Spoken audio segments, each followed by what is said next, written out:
చంద్రబాబు నాయుడు గారు అధికారంలోకి వచ్చిన తర్వాత సరే హామీలు ఆయన ఇచ్చిన మాటలు నిలబెట్టుకుపోవటాలు అనే విషయాలు కాసేపు పక్కన పెడితే అది వేరే సబ్జెక్టు.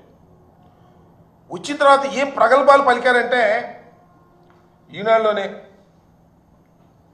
కోరలు పీకండి సోషల్ సైకోలపై సీఎం నిర్దేశం.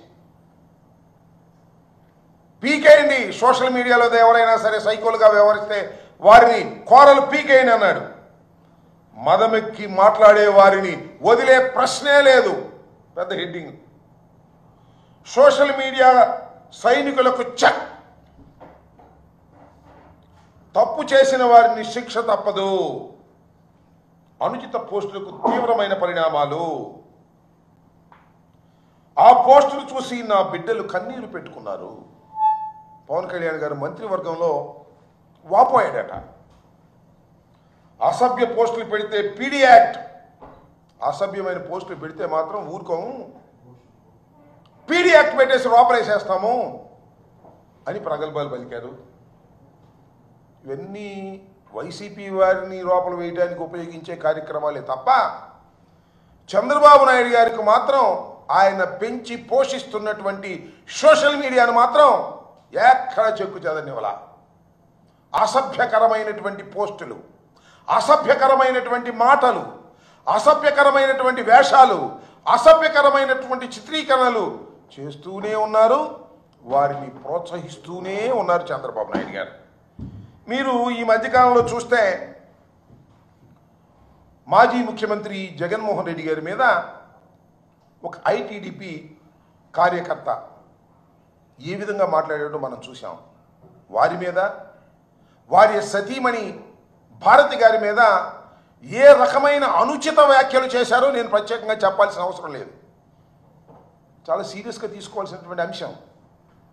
మేము పెద్దగా సీరియస్గా తీసుకోలేదు, కానీ ప్రజలు తీవ్రంగా స్పందించారు. సోషల్ మీడియాలో న్యూట్రల్ యాక్టివిస్టులు తీవ్రంగా స్పందించారు.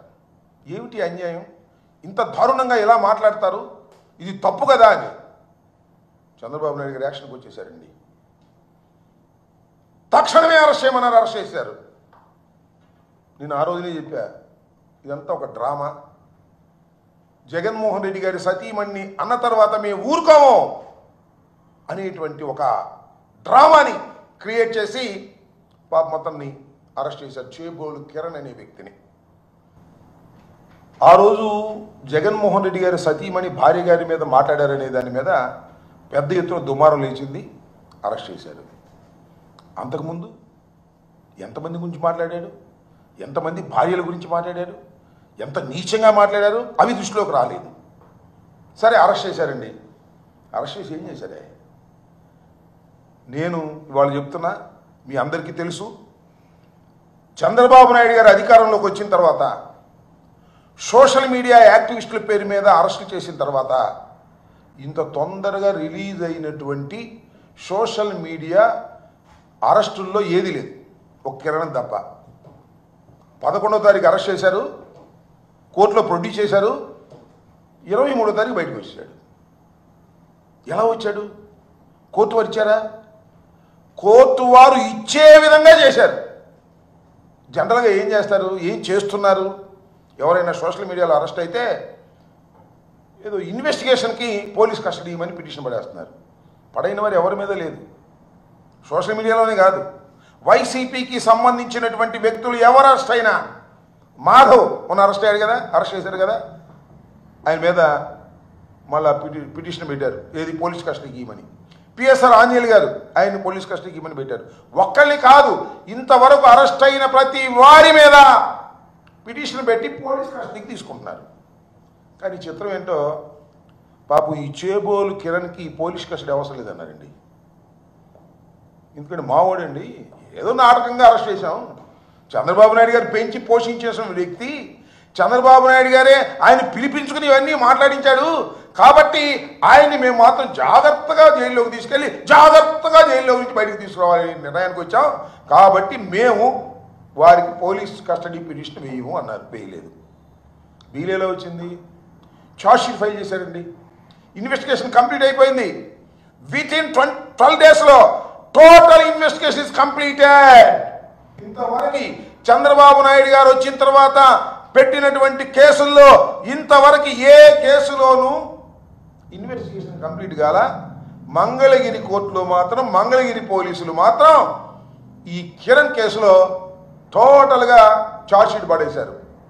నాకు తెలిసిన సమాచారం బెంచ్ మీద మ్యాజిస్ట్రేట్ గారు న్యాయాధిపతి ఏందో ఇంత తొందరగా పడేశారు, ఏ కేసులను పడైంది, 12 రోజుల్లోనే ఎలా పడేశారు మీరు, ఇన్వెస్టిగేషన్ కంప్లీట్ అయిపోయిందని అని ఆయన ప్రశ్నించినటువంటి సందర్భం కూడా ఉంది పోలీసుల్ని. నేను ఎందుకు చెప్తున్నానంటే చంద్రబాబు నాయుడు గారు నేను హీరోని, ఎవరినైనా సరే నేను అరెస్ట్ చేసేస్తాను అని మాటల్లో చెబుతున్నాడు తప్ప విలన్గా బిహేవ్ చేస్తున్నాడు అనడానికి ఇంతకన్నా పచ్చి ఉదాహరణ ఏమైనా కావాలా అని నేను అడుగుతా ఉన్నా. చేబోలు కిరణ్ అరెస్ట్ చేసినట్టు ఉంది, రిలీజ్ అయినట్టు ఉంది.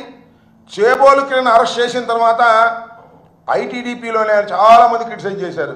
ఏమండి చంద్రబాబు నాయుడు గారు, మీరే తిట్టమంటారు, మేము తిట్టామనుకో మళ్ళీ మీరే లోపలేస్తున్నారు అని అంటే, లోపలేసడం కాదు అంత ఉత్తుకి మళ్ళా విడుదల చేశాం కదా, మళ్ళీ మీ పని మీరు చేసుకోండి అనేటువంటి కాన్ఫిడెన్స్ ఇవ్వడానికి నారా చంద్రబాబు లాంటి విలన్ క్యారెక్టర్ వాళ్ళ ప్రయత్నం చేస్తున్నా లేదో ఆలోచించండి. అయ్యా నేను చెప్పేది అబద్ధం అని అనుకోకండి, ఏదో అంబటి రాంబాబు గారు చెబుతున్నాడు, జగన్మోహన్ రెడ్డి గారి తరపున చెబుతున్నాడు కాదు.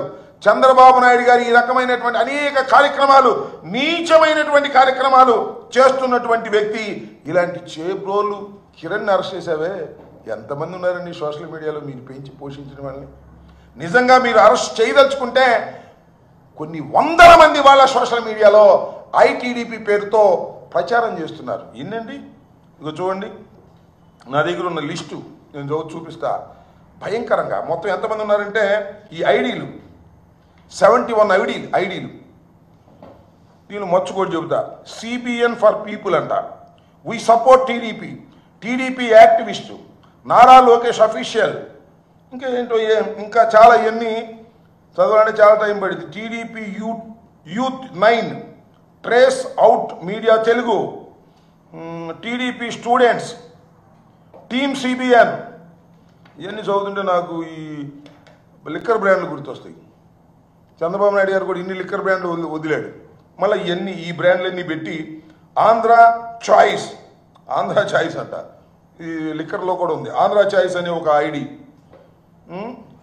ఇట్లాంటివన్నీ ట్రోల్స్ బుక్ ఇవన్నీ పెట్టి ఐటీడీపీ వైఎస్ఆర్ కాంగ్రెస్ పార్టీకి వ్యతిరేకంగా ఎవరు బూతులు తిడితే వారిని మేము బాగా పోషిస్తాము.